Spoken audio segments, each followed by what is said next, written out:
నమస్తే, నేను మీ కృష్ణ. 8 టీవీ హైదరాబాద్ న్యూస్కు స్వాగతం. పబ్లిక్ చేసుకోవాలి, జెండా ఆవిష్కరించి చేసుకోవడం జరుగుతుంది. 70వ వసంతంలో పడిపెట్టాం.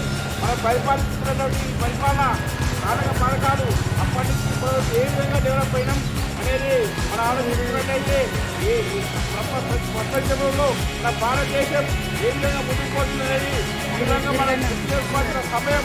కానీ జెండాను ఆవిష్కరించుకొని మాట్లాడుకుంటున్నాం.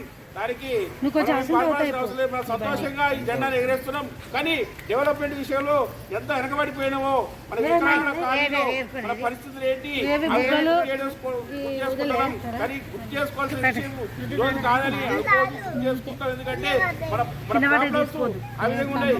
ఏ నాయకుడు వచ్చినా కానీ మనకు చేసింది ఏం లేదు. మన విగ్రహాల్లో మనం ఒక నాయకుని ఎన్నుకొని మనం ముందుకు పోయి మన గ్రామాన్ని కానీ మన యొక్క కాలనీ డెవలప్మెంట్ చేసుకునే ఈ సందర్భంగా తెలియజేసుకున్నా. మన స్వాతంత్రం వచ్చి ఇన్నాళ్ళైనా మనకి ఇంతవరకు కొంతమంది బండు రాలే, వెహికల్ రాలే, టీచర్ రావాలి. కానీ ఈ విధంగా ఈ సందర్భంగా ఎందుకు చేసుకుంటే మనకే మన నాయకులు ఎన్నుకోలే, డబ్బులు వచ్చిన పని పెట్టకుండా మన నాయకులు ఎన్నుకుంటే మనకు పనులు చేస్తారని ఈ సందర్భంగా గుర్తు చేస్తున్నా.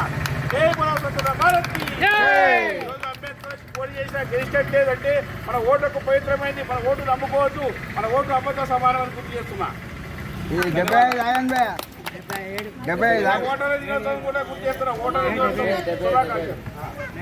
Thanks for watching.